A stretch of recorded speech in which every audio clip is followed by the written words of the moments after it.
আরও একটা নতুন ব্লগ নিয়ে চলে এসেছি তোমাদের সাথে শেয়ার করবার জন্য। তো দিনটা ছিল বৃহস্পতিবার, 27শে মার্চ।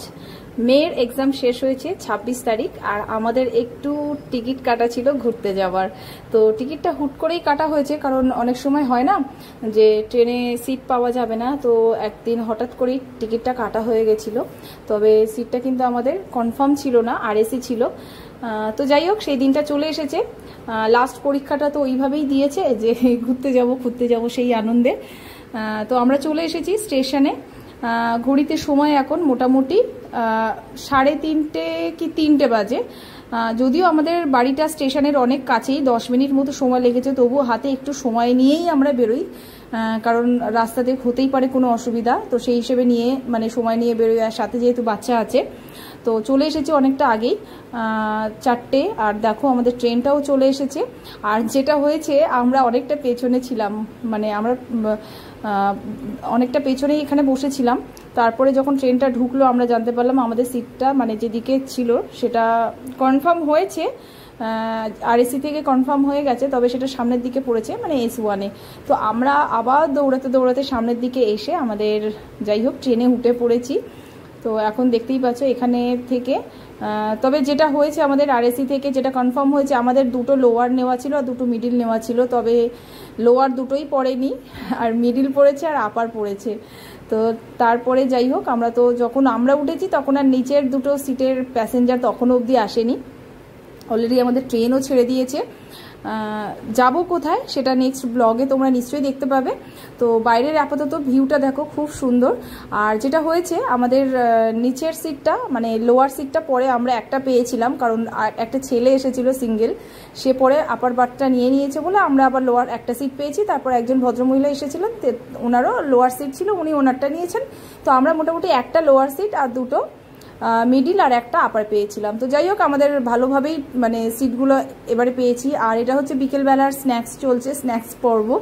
তো এখানে আজকে খাওয়া দাওয়াও একটু টেনশানে ছিলাম, যেহেতু বেরোনোর আছে, তাড়াহুড়ো করে সেইভাবে ভালো করে খেয়েও আসিনি। যাই হোক, রান্নাবান্না করে খেয়ে এসেছি, তবে সেইভাবে নেই। তো বিকেলবেলা এখন টিফিন একটু চলছে, তো এখানে নিয়ে নিয়েছি কলার যে চপটা হয়, যেটা কেরালার বিখ্যাত বলা যেতে পারে, সেই কলার চপ নিয়েছি, আর তার সাথে মেদু বড়া। এখানে না খুব একটা কি বলবো, খাবার দাবার ওঠে না খুব বেশি, যে হকার সেরকম কোনো ব্যাপার থাকে না, হকারটা একটু কম থাকে।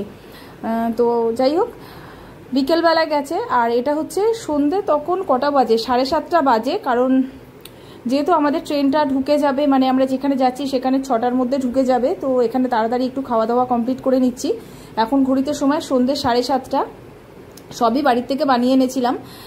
তো এখানে কড়াইশুঁটির কচুরি বানিয়েছিলাম, যেটা কিনা আমরা সকালবেলাও ব্রেকফাস্টে খেয়েছিলাম, আর বানিয়ে নিয়েছিলাম রাতের জন্য। আর এখানে একদম সুখা আলু যেটাকে বলে, তবে এর মধ্যে কিছুটা মটরশুঁটিও দিয়েছি, কারণ এগুলো বেশি ছিল, এগুলো দিয়েই যা বাড়িতে ছিল সেগুলো দিয়েই বানানো হয়েছে, কারণ সব কিছু ফ্রিজ টিজ সব বন্ধ করে আসতে হয়েছে, খাবার দাবার যা ছিল সব কিছু কমপ্লিট করে আসতে হয়েছে। তো যাই হোক, আপাতত এখানে রাতের খাবার দাবারের পর্ব চলছে। তো আমরা তো সব কিছু নিয়ে এসেছি, আমাদের কোনো অসুবিধা হয়নি, শুধু জলটাই কিনে নিয়েছিলাম। তো এখানে আপাতত মেয়েকে আগে খাওয়ানো হচ্ছে, কারণ ও আগে খাওয়া শুরু করবে, তারপরে আমরা আস্তে আস্তে খাবো, কারণ ওর একটু টাইম লাগবে। তো ট্রেন মোটামুটি ফুল আছে, তবে হ্যাঁ, সেরকম কোনো রাশ নেই বলা যেতে পারে, খুব যে ভিড় ভাড়টা সেরকম নেই। এমনি হকার তো এখানে কমই ওঠে বলেছি। তো স্মুথলি আমাদের ট্রেন জার্নিটা কেটেছে। আর এটা হচ্ছে রাতের বেলা, রাত বলতে তখন কটা বাজে, 8:30 বাজে। আপাতত মেয়েকে মিডিলে শোয়ানো হচ্ছে। এই প্রথম বোধহয় ও একা বাড়তে শোবে, ট্রেনেতে একা বাড়তে শোবে। একটু ভয়ও লাগছিল যদি পড়ে যায়। তো মিডিলটা আপাতত আমরা এখানে মিডিলে একটা ওড়না বেঁধে দিয়েছিলাম যাতে পড়ে না যায়। তো যাই হোক, তোমাদের ব্লগটা কেমন লাগলো সেটা জানাতে ভুলো না। যদি ভালো লেগে থাকে অবশ্যই পাশে থেকো। তো আমরা সকালবেলা নেমে যাচ্ছি, পরের ব্লগগুলো তোমরা আস্তে আস্তে পেতে থাকবে। তো চলো, এখনকার মতো টাটা, দেখা হবে নেক্সট ব্লগে, ভালো থেকো।